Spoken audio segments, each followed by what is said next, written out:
भाई आगे बढ़ो, हम तुम्हारे साथ हैं। सुरेश भाई आगे बढ़ो, हम तुम्हारे साथ हैं। अम्मा आगे बढ़ो, हम तुम्हारे साथ हैं। दीपक भाई आगे बढ़ो, हम तुम्हारे साथ हैं। अरे ओन येणार कोण? शिवसेनेमधून आहे कोण? संजू भाई आगे बढ़ो, हम तुम्हारे साथ है। आपण बघतच आहात आता मी नमस्कार, मी ऍडव्होकेट नीता सावंत कविटकर नगराध्यक्षासाठी उभी राहिलेली आहे शिवसेनेतर्फे. धनुष्यबाण हे आमचं निशाण आहे. माझ्यासोबत आपल्या प्रभाग क्रमांक 8 मधील लोबो मॅडम आणि सुरेंद्र बांदेकर हे दोघे जण आहेत उमेदवार. आणि आमच्या तिघांची निशाणी शिवसेनाची धनुष्यबाण हेच आहे. मी 1 ते 10 प्रभाग जवळजवळ पूर्ण केलेले आहेत आणि सर्व प्रभाग मध्ये आम्हाला उत्स्फूर्त असा प्रतिसाद मिळत आहे. प्रत्येक माझा कार्यकर्ता हा आपणच उमेदवार आहे या प्रकारे सगळ्यांच्या बरोबर आमच्या बरोबर फिरत आहे आणि सगळं भगवमय वातावरण आहे. त्यामुळे नगरपालिकेवर भगवा झेंडा हा फडकणारच याची आम्ही आज हमी देत आहोत. आपल्या पक्षाकडून वारंवार पैसे वाटपाचा आरोप होतोय. निलेश राणे साहेबांनी सुद्धा स्टिंग ऑपरेशन केलेलं आहे.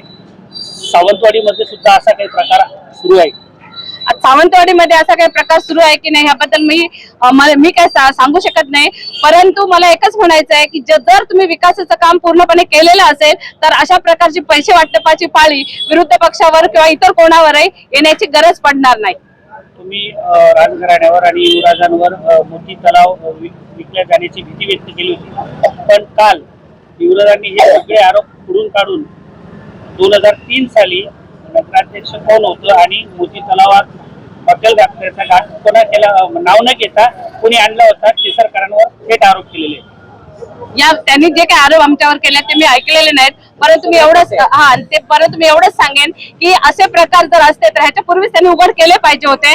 आता जेणेकरून ते करत आहेत त्या अर्थी ते पूर्णपणे जी सावंतवाडीची जनता आहे त्या जनतेची दिशाभूल करण्याच्या उद्देशाने व त्यांचा पराभव त्यांना दिसू लागत असल्याने हे खोटे नाटे आरोप आमच्या प्रमुखांवर व आमच्या पक्षावर करत आहेत. ते पूर्णपणे खोटे आहे असं मी जनतेला आवाहन करत आहे. डोळ्यासमोर ठेवून करोना काळात जे आम्ही काम केलेले आहे, निवडणूक असो किंवा नसो, त्या करोना काळात ती आठवण प्रत्येक नागरिकाच्या मनात आहे. आम्ही जिकडे जिकडे जातोय ते करोना काळात किंवा स्मशानभूमीतले म्हणा ही आठवण हृदयात लोकांची आहे. आणि त्याप्रमाणे ते सर्वजण धनुष्यबाणावरच बटन दाबून आम्हाला सर्वांना विजयी करून पाटेकरांच्या चरणी आणि उपरेकरांच्या या भूमीत मारुतीरायाच्या सानिध्यात जे वरून आशीर्वाद देतात ते नगरपालिकेत स्वतःहून देव आम्हाला खुर्चीवर बसवणार आहे. मी अनारोग्य लोगो, मी माझ्या चर्चच्या समोर उभी आहे.